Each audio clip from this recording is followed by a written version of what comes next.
Okay, so today I'm on the Zoom call with Mike Miller, who's based in Uganda. Thanks very much for agreeing to talk to us today, Mike.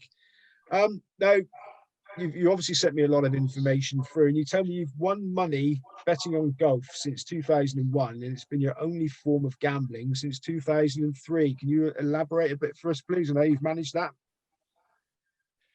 I started out as a horse racing bettor, and my father was actually a problem gambling horse racing bettor. So I thought I learned a few lessons off him, but I couldn't make any money betting on horses over the term of a number of years. I then turned to football because I was working in the bookmaking industry at the time, and football was a very big betting sport. Soccer, I guess I should clarify which form of football. I did that for about 18 or 20 months full time in the early 2000s, laying and backing, mostly on Betfair. And I earned a living from it, but I could only grind out about $3,000 a month based on my bank. And that was enough to pay the rent and buy me some food, but not much more than that. So I then turned to golf, which was my other had always been my other real betting interest. Okay, now I was going to ask the question about football, but later on, but now you've mentioned it, we'll start from the beginning. I mean, you make it sound like it's quite an easy job to win $3,000 a month betting on the football. I mean, but most people that have tried it know it's not. What was your sort of age or strategy betting on the football? Well, it was in the early days, really, of the emergence of the Asian and Asian handicap books.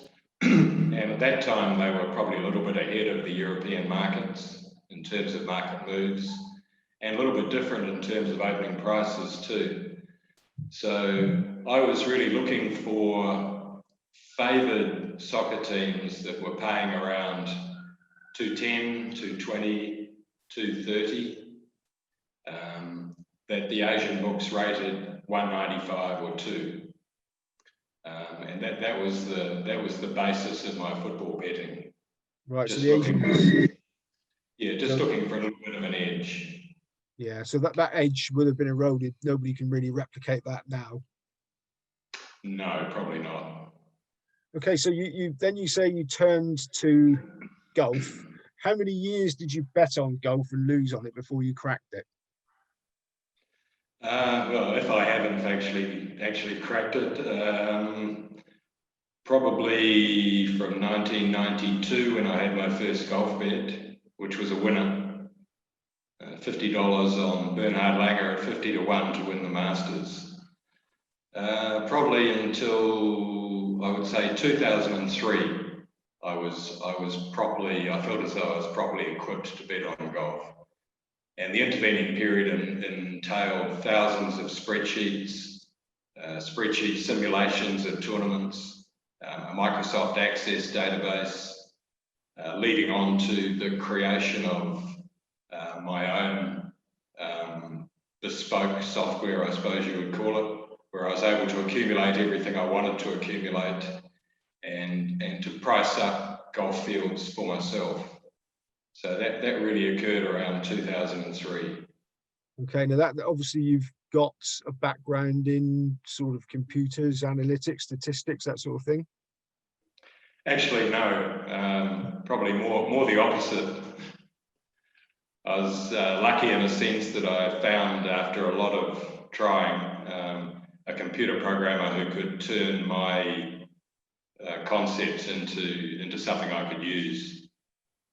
Okay, now you say your concept, so you've made this pay for 2 decades.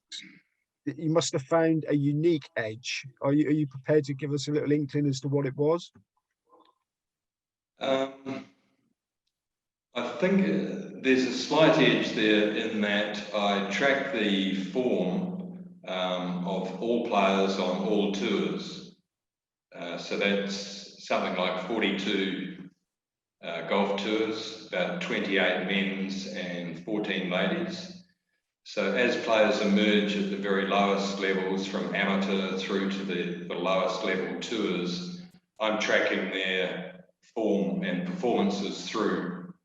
And then they appear on a stage where bookmakers are betting on them.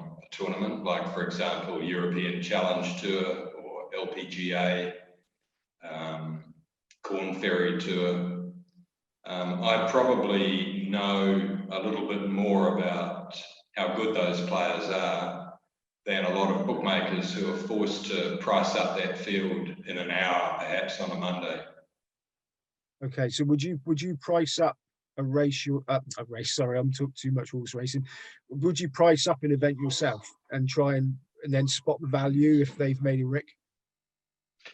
Yes, for a long time now, I've priced up every field on which I think there'll be betting in any given week. So my starting point is my odds or prices for every player, and then the market opens and there'll be variations, and I work forward from there. Okay, now we talk about the various tournaments that you include, because we must say that part of Green Square Golf, which is your statistics, and I signed up and downloaded a lot of information. Well, I can't see it, can you? A lot of information. Now we'll talk about that later. We'll talk about that in a bit because there's a lot there. But I want to carry on a minute about the betting. In the UK, we have with a lot of bookmakers that often cut their own throats, each other's throats, with place terms.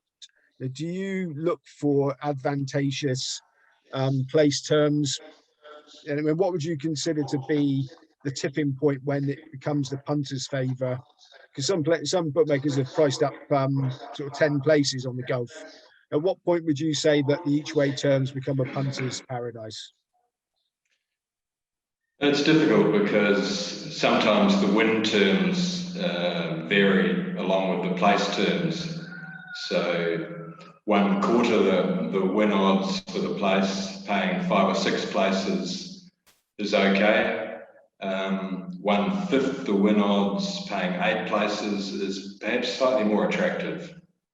But it depends what type of betting you're doing.